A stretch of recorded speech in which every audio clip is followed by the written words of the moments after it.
Bonjour à tous.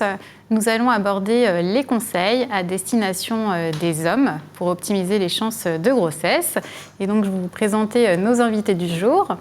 Stéphanie Christlick, membre du conseil d'administration et bénévole au sein de l'association BAMP. Nicolas Chevalier, gynécologue et andrologue à la clinique Saint-Roch de Montpellier. Et Patrice Clément, biologiste de la reproduction à Paris. Et moi-même, gynécologue et andrologue à l'hôpital de Poissy-Saint-Germain-en-Laye. On sait que le mode de vie de l'homme, tout comme celui de la femme, est aussi important et peut avoir un impact sur la fertilité et sur les chances de grossesse, qu'elles soient spontanées ou en AMP. Et du coup, moi, du point de vue des patientes, c'est vrai que je trouve qu'il y a beaucoup de choses qui reposent sur le corps de la femme, même si ce n'est pas son corps qui est initialement directement concerné par l'infertilité. Alors, j'avais envie de vous demander comment on peut intégrer les hommes au parcours de soins. Alors, il faut les intégrer tout de suite, en fait, dans le projet parental, puisqu'il y a autant de causes masculines que féminines d'infertilité. Donc, dès le début, et c'est de plus en plus souvent le cas, les couples consultent ensemble et de moins en moins, heureusement, on voit que les femmes seules, c'est vraiment de plus en plus rare. Donc il faut vraiment les impliquer tout de suite, faire ensuite bien sûr le bilan, mais ensuite dans le parcours, il faut aussi les sensibiliser à chaque étape. C'est pas parce que, effectivement, comme vous l'avez très bien dit, Stéphanie, la femme va plus subir ensuite les traitements d'aide médicale à la procréation, que l'homme ne peut pas participer. Il doit être présent, il doit aussi être investi peut-être dans le traitement pour aider dans les injections et les choses comme ça, mais aussi être présent dans les comptes rendus des traitements, si ça n'a pas fonctionné, parce qu'il y a aussi la part masculine qui va rentrer en compte dans les échecs. Ouais. Et c'est vrai que nous, les femmes, on est habituées à faire un bilan chez notre gynéco une fois par an depuis qu'on est jeune. Les hommes sont peut-être moins habitués à ça. Vers qui ils pourraient se tourner quand ils s'interrogent sur leur fertilité? Quel médecin aller voir concrètement? Alors, il y a des médecins qui sont spécialisés justement pour la reproduction, la fertilité et la sexualité des hommes. Ce sont des andrologues. Qui peut être andrologue? Ça peut être des urologues, mais aussi des gynécologues spécialisés en fertilité ou des biologistes spécialisés en biologie de la reproduction. Dans certains cas, ça peut nécessiter aussi une prise en charge multidisciplinaire si on est dans un cas complexe d'azoospermie, avec absence complète de spermatozoïdes ou de problèmes de fertilité un petit peu plus rares, on va dire. D'accord. Et on sait aussi que le mode de vie, il impacte la fertilité, aussi bien masculine que féminine, effectivement. Mais en tout cas, du côté masculin, comment concrètement on peut optimiser la fertilité naturelle?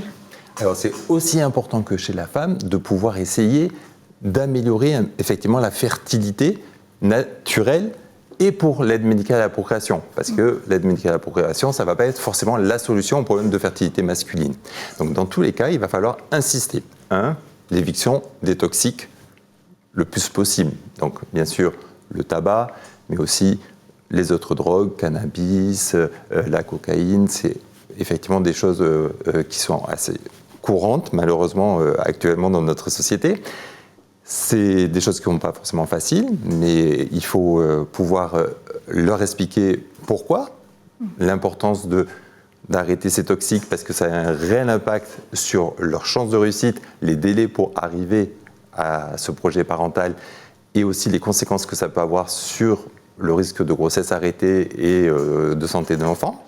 Ce sera aussi important de les sensibiliser sur leurs règles d'hygiène de vie, la façon de manger effectivement équilibré, pas trop gras, pas trop sucré, d'avoir une alimentation riche en antioxydants, en fruits, légumes, pour optimiser cette fertilité naturelle, mais également de prendre en compte tout ce qui va être environnemental, c'est-à-dire les perturbateurs endocriniens qu'on va pouvoir retrouver dans les cosmétiques, shampoings, savons, mais aussi produits de bricolage, produits de jardinage, dans la maison, mais aussi au travail.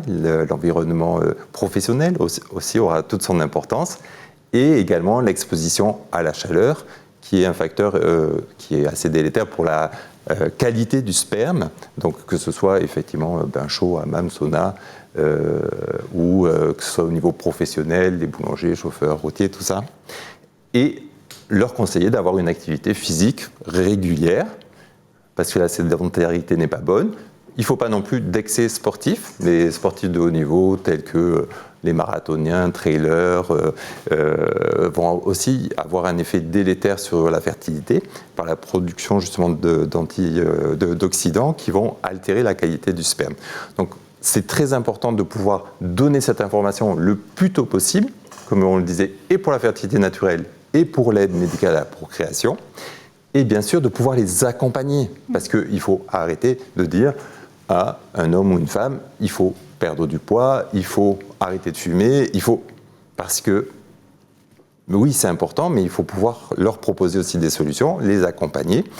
Et ce qui sera aussi très important de préciser chez l'homme, de façon très injuste par rapport à la femme, c'est que beaucoup de ces effets seront réversibles chez l'homme, contrairement à la femme, où effectivement il n'y a pas cette production continue chez l'homme des spermatozoïdes qui ne se fait pas chez la femme. Donc vraiment très important, dès le début et tout au long, d'avoir cette action sur l'hygiène de vie et sur comment les accompagner tout le long du parcours. Ce que je comprends dans ce que vous dites, c'est que chez l'homme, comme ça évolue tout au long de la vie, en fait, les changements de mode de vie ont un direct impact sur la qualité spermatique. Tout à fait. Ok. Et il y a quelque chose sur laquelle je voulais rebondir dans ce que vous disiez, c'était l'importance d'expliquer aux patients, parce que je trouve qu'en tant que patient, moi personnellement, quand mon médecin m'explique pourquoi il faut que je mette tel ou tel changement en place, et ben, je vais plus facilement pouvoir m'y mettre si je comprends pourquoi en fait. C'est ça, si on ne donne pas l'information et les sensibiliser sur à quoi ça sert et pourquoi c'est important pour lui, pour sa partenaire et pour son enfant qu'il souhaite, effectivement, c'est le meilleur arme et le meilleur outil pour être efficace. Et du coup, je me demandais, qu'est-ce qu'on peut voir comme amélioration des paramètres spermatiques après l'amélioration du mode de vie ? Alors, ce qu'il faut déjà savoir, c'est que les paramètres du sperme sont très variables. Sans changer de mode de vie, vous pouvez faire des spermogrammes à distance, et les paramètres du sperme, qui sont la numération, la mobilité, le pourcentage de forme vivante, le pourcentage de forme normale, peuvent varier. Il est clair, comme ça vient d'être dit, que le mode de vie a un impact sur les paramètres du sperme, que sont ceux que je viens de citer. Mais n'oublions pas que ces paramètres peuvent bouger de manière tout à fait physiologique. Par contre, ce qu'il ne faut pas oublier non plus, c'est qu'une spermatogénèse, ça dure à peu près 3 mois, 72 jours exactement. Donc un spermogramme rendu par un biologiste comme, entre guillemets, anormal, il ne faut pas forcément s'en affoler tout de suite. Il faut toujours faire un contrôle, mais un contrôle à 3 mois, pas un contrôle une semaine après. Ça ne sert à rien. Donc c'est vrai que les patients qui reçoivent un spermogramme un petit peu altéré ont envie de le refaire assez rapidement pour se rassurer, mais c'est pas utile de le faire. Et paramètres, si on bouge, de la même façon, si on bouge les paramètres, si on change le mode de vie, il ne faut pas attendre 15 jours pour refaire un spermogramme. Il faut attendre une durée de spermatogénèse et même parfois 2 spermatogénèses, c'est-à-dire 6 mois. Donc il ne faut pas s'affoler tout de suite. Il ne faut pas perdre de temps non plus, mais il ne faut pas s'affoler tout de suite. Et sur les paramètres, ça vient d'être dit. Mais par exemple, pour vous donner un exemple un peu frappant, la température des testicules est très importante. Et un monsieur qui prend un bain chaud tous les soirs, un bain très chaud, il peut avoir une altération importante des paramètres du sperme. Si on le sait, c'est quelque chose à mettre en œuvre très facilement, en fait. Absolument. Mais dans l'interprétation d'un spermogramme, c'est très important de voir un andrologue ou un spécialiste de la fertilité, parce que les conditions de vie, l'interrogatoire est très très important pour simplifier des choses, pour améliorer les paramètres sans changer forcément des choses très très importantes, très majeures, et en changeant un petit peu certaines choses, on peut améliorer de manière significative les paramètres. Et si, malgré le changement du mode de vie, il n'y a pas d'amélioration, justement Alors, si on confirme que les paramètres sont altérés, comme ça vient d'être dit, la prise en charge, c'est une prise en charge du couple. Donc, les paramètres du monsieur sont importants, mais les paramètres de madame aussi. Et le choix de la tentative d'AMP, si c'est ce qui est décidé, doit être fait en fonction, bien sûr, des paramètres du sperme, mais aussi des paramètres de madame. Et cette décision, alors évidemment, des paramètres du sperme très altérés peuvent orienter, si c'est confirmé rapidement, vers une fécondation in vitro, voire même une fécondation in vitro avec micro-injection, c'est-à-dire injection de spermatozoïdes dans un ovocyte. Mais ça, c'est la discussion avec l'andrologue, avec le psychologue, avec le gynécologue bien évidemment, et avec le biologiste de la reproduction pour savoir quelle sera la meilleure stratégie pour que le couple ait une grossesse et un enfant en bonne santé. D'accord. Et on voit de plus en plus des compléments vitaminiques qui se développent un peu partout. Est-ce que ça peut avoir un intérêt pour les hommes de prendre ce genre de compléments? Alors, ça peut avoir un grand intérêt, mais ça peut être également très délétère. Pour 2 raisons principales. C'est que ces compléments dits vitaminiques sont des compléments qui n'ont pas le statut de médicament. Donc n'importe qui peut en vendre et n'importe qui peut en acheter. Et donc ça peut être vraiment parfois n'importe quoi. Et ces compléments vitaminiques sont aussi, comme ça vient d'être dit, souvent des antioxydants. Mais il faut savoir qu'un antioxydant, s'il est pris à la mauvaise dose, il peut devenir aussi pro-oxydant. Donc c'est vraiment justement pas des médicaments, mais des compléments vitaminiques à prendre avec précaution, et bien que ça ne soit pas des médicaments, avec les conseils de votre gynécologue ou de votre andrologue. Mais pas de les prendre comme ça, parce que dans les pharmacies, il y a parfois des placards entiers, améliorer votre fertilité, etc. Il faut vraiment faire très très très attention à ça, ça peut être très délétère.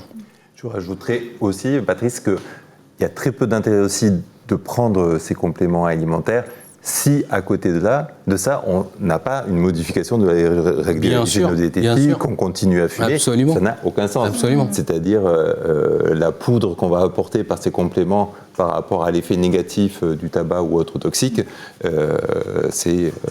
Et parfois même une alimentation, comme ça a été dit tout à l'heure, saine, peut remplacer ces compléments alimentaires. Alors parfois, il n'y a pas tout dans l'alimentation. C'est vrai que parfois, on est quand même obligé d'avoir recours à ces compléments, mais encore une fois, avec l'avis et le conseil d'un professionnel, bien que ça ne soit pas les médicaments. Je rajouterais juste une petite question qui n'était pas prévue, mais qui me vient comme ça, Patrice.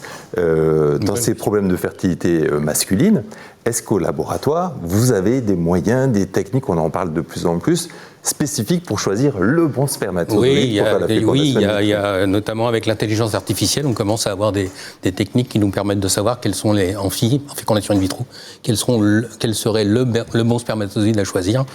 Mais ça, c'est dans la technique de la FIV elle-même, de la fécondation in vitro elle-même, et c'est vrai que c'est en train d'apparaître, et je pense que ça va avoir un certain avenir. D'accord. Et alors c'est vrai qu'en tant que couple, une fois qu'on a eu des diagnostics, ça fait souvent très longtemps qu'on essaye naturellement d'avoir un enfant, et on a très envie de démarrer rapidement une fois qu'on s'est décidé à passer par une technique d'aide médicale à la procréation. Est-ce que c'est plutôt conseillé de démarrer rapidement ? Il faut toujours essayer d'optimiser le mode de vie, que ce soit de la femme ou de l'homme. Et du coup, la réponse à la question n'est pas toujours facile parce qu'on n'a pas toujours le temps pour améliorer son mode de vie et pour qu'il y ait un impact qui soit potentiellement visible. Ça va beaucoup dépendre aussi de l'âge de la femme. Entre une femme de 40 ans et une femme de 30 ans, on n'a pas toujours le même temps pour changer et améliorer, mais il faut quand même partir du principe où l'idéal, ce serait de changer son mode de vie pour essayer d'avoir le plus de chance. Et aussi, l'idée dans tout ça, quand on veut changer son mode de vie, c'est aussi de pouvoir espérer avoir des grossesses spontanées en dehors de l'AMP. Parfois, on voit des couples qui finalement arrivent à avoir une grossesse avant leur tentative d'AMP, entre les tentatives d'AMP, et puis parfois après, parce qu'on est aussi dans des situations d'échec. Il ne faut jamais dire jamais, et donc on peut aussi avoir un bébé, même si en AMP on n'a pas réussi. Donc finalement, pour un peu résumer tout ce qu'on a dit jusqu'à présent, on se rend compte que c'est important d'inclure l'homme dans le parcours de soins, dès le début, tout au long du parcours, de bien l'orienter pour mieux accompagner les couples. Et que c'est important d'encourager l'homme à modifier son mode de vie. On n'insiste pas que sur la femme. Il y a aussi l'homme qui a tout son rôle à jouer. Il peut tester son exposition aux toxiques avec des questionnaires et avoir des conseils qui sont personnalisés. Et puis, il ne faut pas hésiter à consulter un spécialiste si on a des questions. Et puis, on peut essayer de trouver des solutions. Donc, on vous remercie d'avoir regardé cette émission.